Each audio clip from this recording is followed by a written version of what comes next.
한 주간 동안도 우리 사랑하는 샘솟는교회 가족 여러분들 모두 평안하셨으리라 믿습니다. 얼굴 보니까 굉장히 환하고 참 좋습니다. 많이 더우셨지만 잘 견디고 특별히 장마 기간을 잘 이겨내신 것 같습니다. 옆에 분들하고 웃으면서 사랑합니다, 축복합니다, 인사합니다, 사랑합니다, 축복합니다. 벌써 7월 마지막 주네요. 참 세월이 빠른 것 같습니다. 흔히들 하는 말이 나이만큼 세월이 빨리 흐른다 하는데 저도 시속 66km로 달리고 있습니다. 믿겨지지가 않습니다. 하나님께서 보내심을 따라서 이 땅에 오신 예수님께서는 하나님 나라만 바라보고 계셨습니다. 그러다가 하나님의 때가 되었다는 것을 스스로 깨닫게 되었습니다. 그래서 예수님은 30년 마리아와 함께 가족 생활을 하다가 이제 30세 되던 해에 이제 공생애를 시작하십니다. 31살이네요. 31살부터 공생애를 시작하십니다. 공생애를 시작하면서 제일 먼저 한 일은 제자들을 불러 모으시는 일이었습니다. 그리고 그들에게 하나님의 나라의 말씀을 가르치기 시작하셨습니다. 그러면서 예수님께서는 하나님 나라에 대해서 이야기를 하십니다.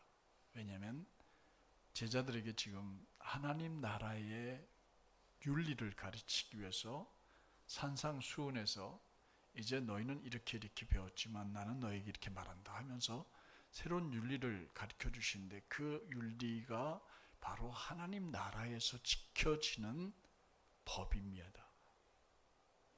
그러니까 우리가 마태복음 5장 이후에 나오는 말씀들을 하나님 나라에서 이렇게 살아야 되는구나 하는 하나님 나라의 법이에요. 그러면 그 하나님 나라는 우리가 죽어서 가는 것만이 아니라 이 땅에 이미 도래해 있는 하나님 나라인 줄로 믿습니다. 오늘 우리가 지금 예수님이 주신 말씀대로 살아서 이 땅에서 하나님 나라의 백성으로 살아야 해요. 이 땅에서 우리가 하나님 나라의 백성으로 살려고 하면 우리는 하나님 나라의 윤리를 바로 알아야 됩니다. 그래서 예수님은 그 부분 말씀부터 먼저 가르쳐 주셨던 거죠. 하나님 없이는 살 수 없다라고 하던 이스라엘 백성들에게 지금 여기 하나님 나라가 임하였다 이렇게 선포하셨습니다. 그리고 하나님 나라에 살려면 하나님을 왕으로 모시고 사는 사람들이니까 우리는 그의 백성이니까 그의 백성으로 살려면 이렇게 살아야 된다 하시면서 산상수훈을 말씀해 주신 거죠. 그런데 예수님이 오셔서 이 땅에 하나님 나라를 선포하셨다고 하나님 나라에는 하나님 나라의 백성들만 살까요? 아닙니다. 사탄이 심어놓은 백성들도 있습니다. 그래서 세상은요, 선과 악이 공존합니다. 이런 세상에서 하나님의 백성인 여러분과 저는 어떻게 대처해야 할지 참 고민될 때가 많습니다. 이 고민에 대해서 예수님께서는 오늘 본문을 통해서 명쾌하게 답을 해주십니다. 선과 악이 공존하는 세상, 심지어 예배당 안에서, 우리 교회는 그렇지 않습니다만 교회 안에서조차 선과 악이 공존하고 있거든요. 그 교회 안에서 예수님께서는 우리들에게 어떻게 살라고 말씀을 해주실까요? 오늘 말씀을 통해서 하나님이 주신 은혜가 깨달음이 우리 샘솟는교회 가족들에게 임하기를 축복합니다.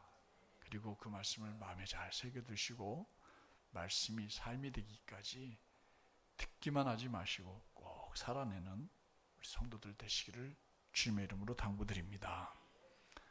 예수님은 먼저 비유를 통해서 하나님 나라는 좋은 씨를 밭에 뿌린 사람과 같다 이렇게 말씀해 주셨습니다. 사람, 곧 그것이 하나님 나라라는 뜻이에요. 하나님 나라는 어떤 공간이 아니라 우리가 하나님 나라예요. 하나님 나라 백성들이고요. 24절 말씀을 여러분들 한번 읽어보실래요? 정말 그렇게 되어 있습니다. 잘 읽어봅니다. 예수께서 그들 앞에 또 비유를 들어 이르시되 천국은 좋은 씨를 제 밭에 뿌린 뭐와 같다고요? 사람과 같다. 제 밭, 자기의 마음속에 좋은 씨를 뿌려놓은 사람과 같다. 이렇게 얘기했습니다. 좋은 씨는 당연히 하나님의 말씀이고 하나님의 말씀을 받아들인 사람들입니다. 세상은 아까 말씀드렸지만 밭이에요. 밭이 세상입니다. 하나님께서는 이 세상에 선한 목적을 가지고 좋은 의도를 가지고 의로운 사람들, 곧 하나님의 말씀을 받아들인 여러분과 저와 같은 성도들, 제자들을 심어 놓으셨습니다. 근데 어느 순간 뭐가 함께 자라느냐 하면 가라지도 함께 자란다고 했습니다. 이 가라지 올려주실래요? 헬라어로 이렇게 읽습니다. 다 같이 읽어보겠습니다. 지자리온 이렇게 읽습니다. 이게 뭐냐면 가라지 혹은 독보리, 독이 있는 보리 이런 뜻입니다. 그렇습니다. 우리가 가진 성경에는 가라지라고 표현되어 있는데 새 한글 성경에는 이것이 독보리다 이렇게 표현을 했습니다. 그러니까 지자리온이라는 말은 보리와 비슷한 모양을 가졌는데 독이 있는 풀이란 뜻입니다. 그래서 독보리 이렇게 불렀어요. 사진 한번 보여드릴까요? 이게 뭐예요?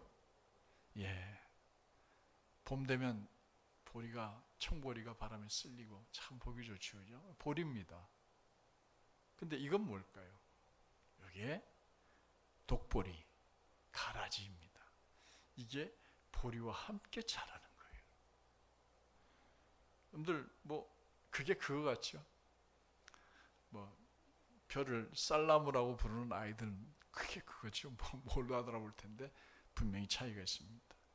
농부이신 예수님은 양식을 삼으려고 곡식으로 삼으려고 보리를 하나님 말씀을 심었던 겁니다. 그런데 독보리가 자랐어요. 원수가 은밀한 가운데 곡식 가운데 뿌려놓고 가버린 겁니다. 그 원수는 누구를 얘기한다고요? 마귀를 말한다고 그랬습니다. 마귀가 세상 속에 심어놓은 자들, 악한 자들이죠. 근데 그 악한 자들이 교회에도 있어요. 그래서 교회에 영적인 시련을 주고 하나님 나라를 방해하는 사람들입니다. 너무 감사한 건 우리 샘선교회는 그런 사람이 없지만 다른 교회 보면 참 그런 사람들이 많은 것 같아요. 그래서 주인의 종들인 제자들이 예수님께 물었습니다. 그들은 좋은 씨를 뿌려 놓은 밭에 왜 독보리가 생겼는지 궁금했던 겁니다.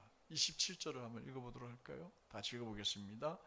집 주인의 종들이 와서 말하되 주여 밭에 좋은 씨를 뿌리지 아니하였나이까? 그런데 가라지가 어디서 생겼나이까? 쉽게 말하면 이 세상에 악이 왜 존재합니까? 라는 질문이에요. 여러분들 이 답을 알고 있나요? 사람들은 잘 몰라요. 근데 악이 분명히 있어요. 폴 영이라고 하는 작가가 쓴 오두막이라고 하는 소설이 있습니다. 이런 책인데요. 이 책에 보면요, 유아 유괴범에게 5살 된 딸 미사를 잃어버린 아버지 맥의 이야기가 이 소설의 주제입니다.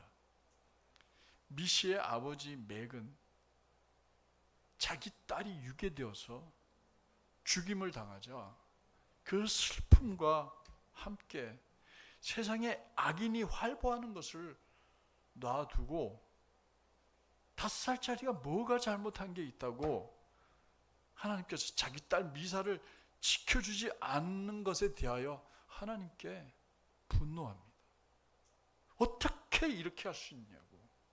하나님, 내 딸이 뭘 그렇게 잘못했느냐고, 내가 하나님께 뭘 그렇게 잘못했다고 이 어린 딸을 그 나쁜 놈의 손에, 악한 놈의 손에 죽임 당하게 만드냐고.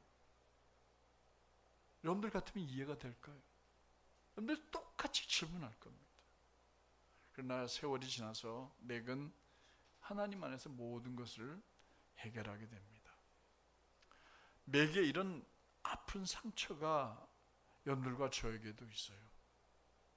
저는 34년 전에 불의의 교통사고로 차 안에서 3살 된 아들과 어머니와 누님과 함께 세상을 떠난 제 친구 목사가 있었습니다. 장경순 목사라고요. 그 친구가 남겨놓은 유품이 하나 저한테 있습니다. 목사 가운이에요.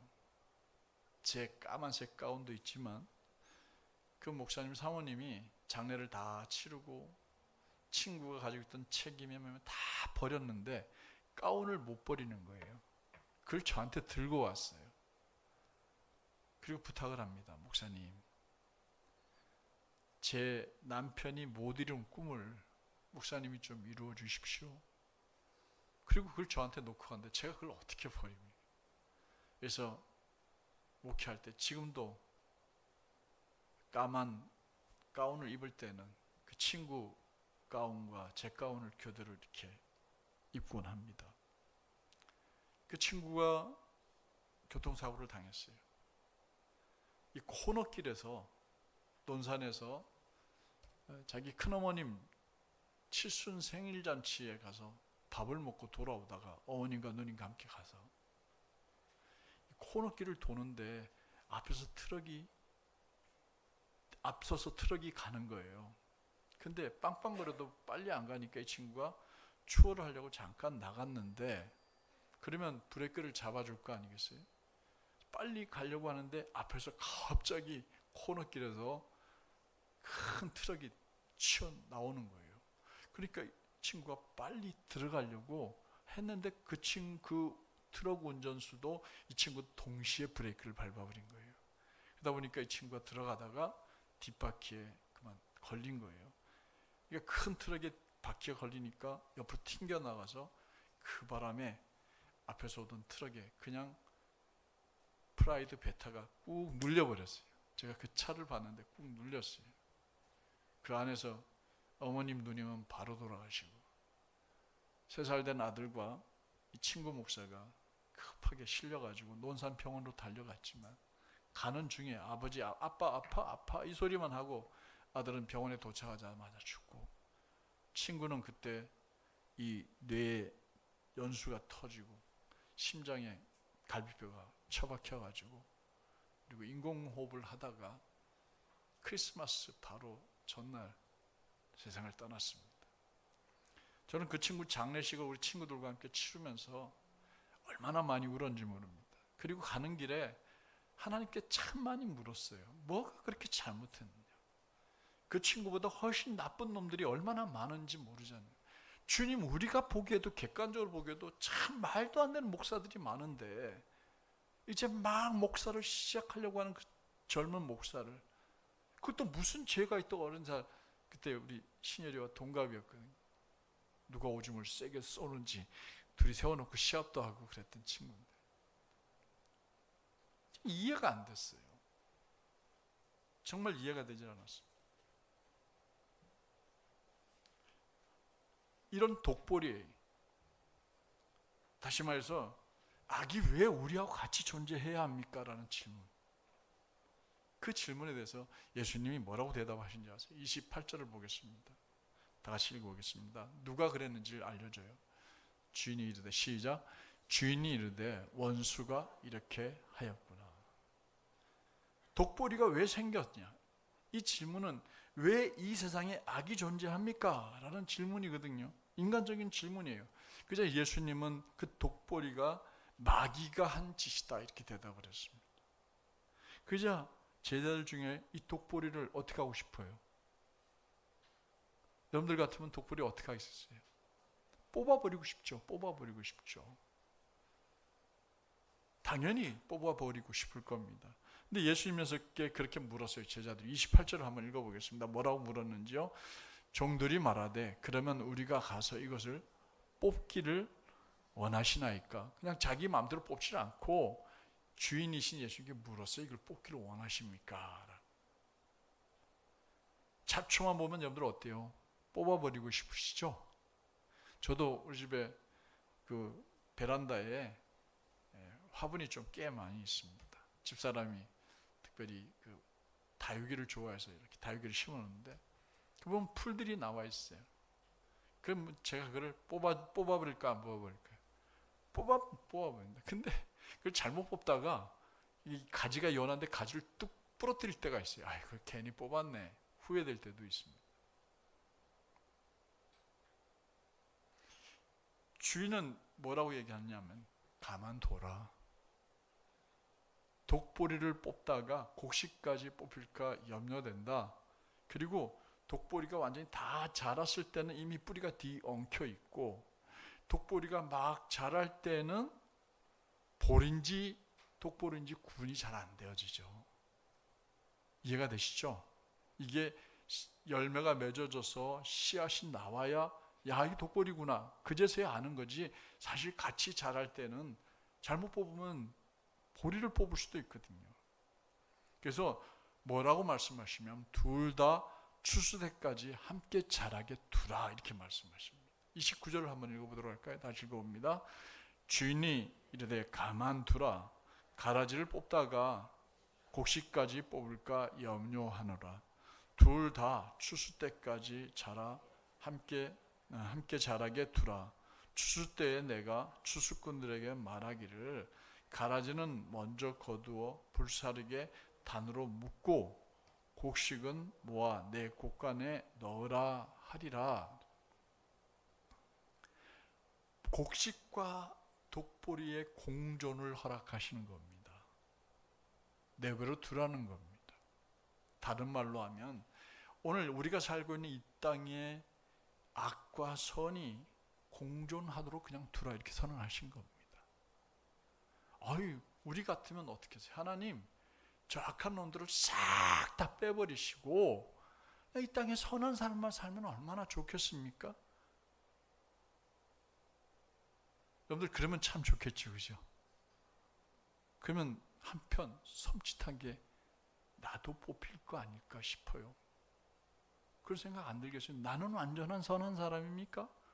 왜 내 입장에서 나는 선한데 너는 나쁘다고만 생각합니까?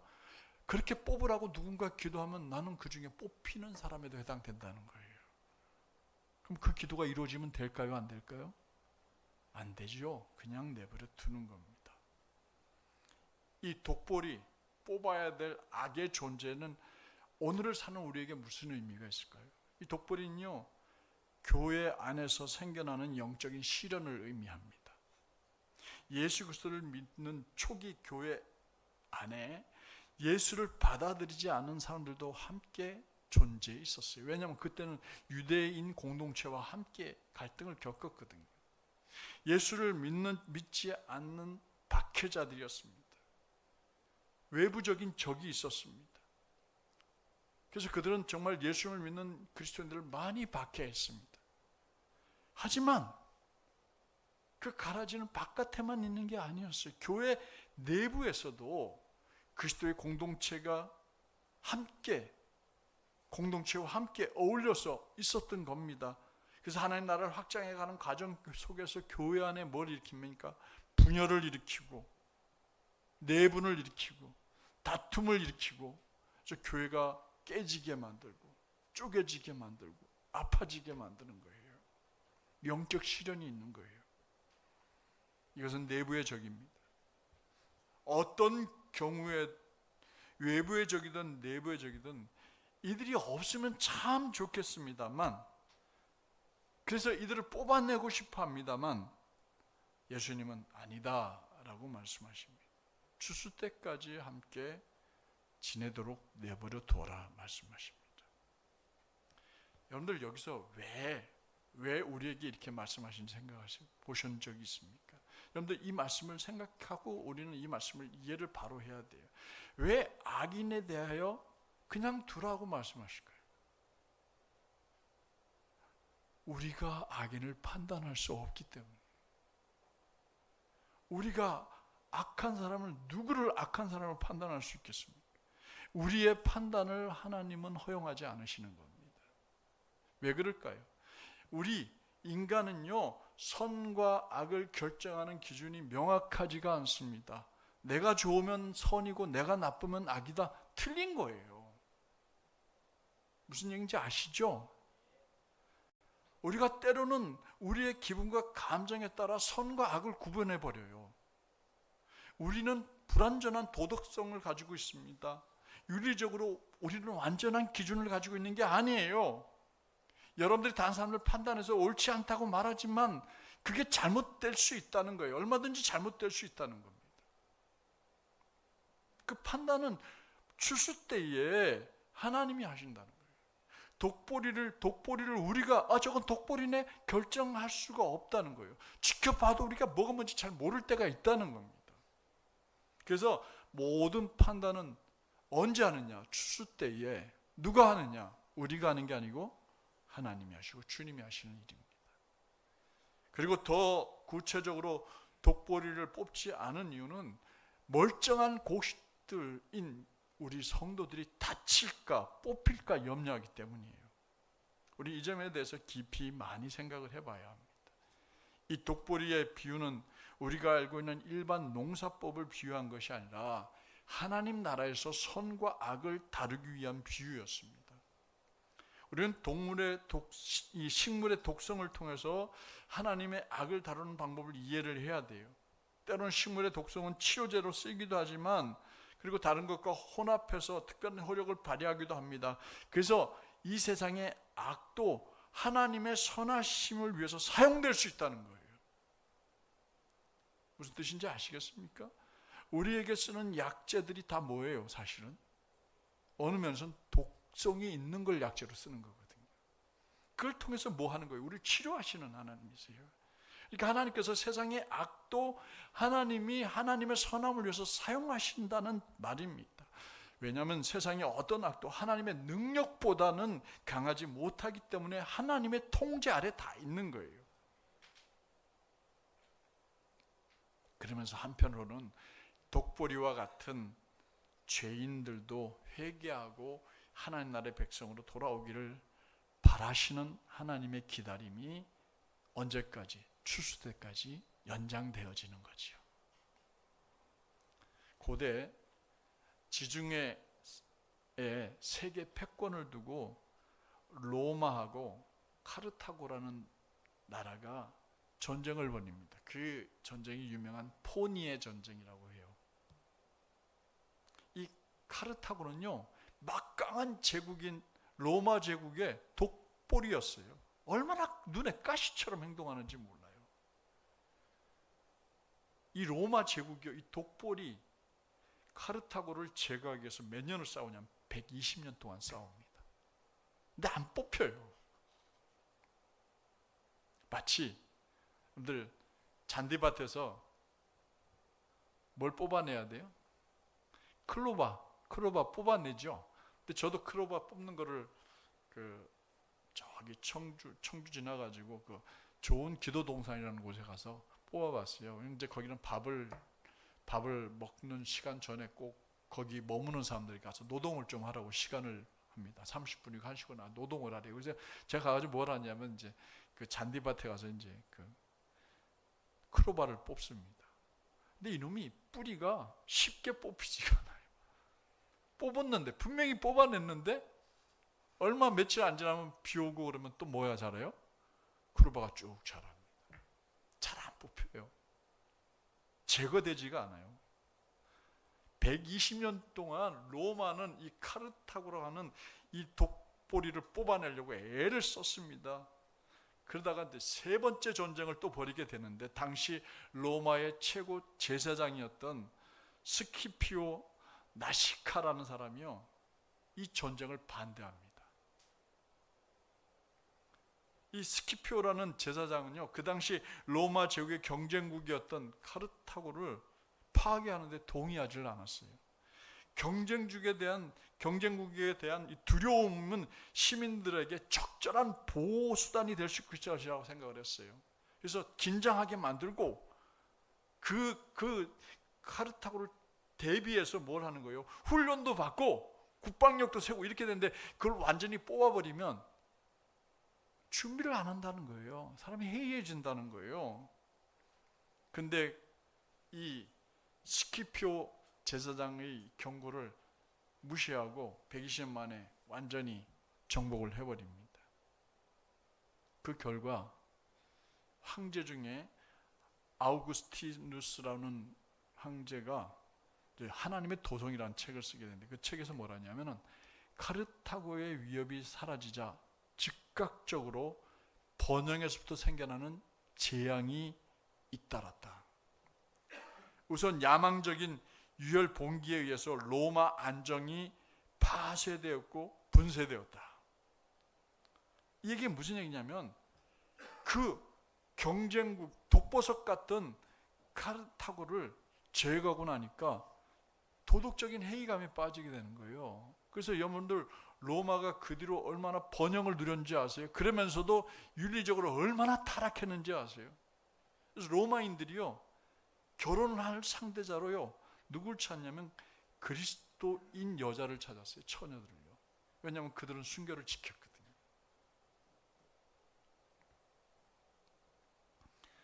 로마는 예수님의 말씀대로 독버섯을 제거했다가 곡식까지 상하게 되는 결과를 맞이했던 겁니다. 그래서 루터라고 하는 종교개혁자는요 이런 말을 했어요. 마귀가 최고의 신학 교사다.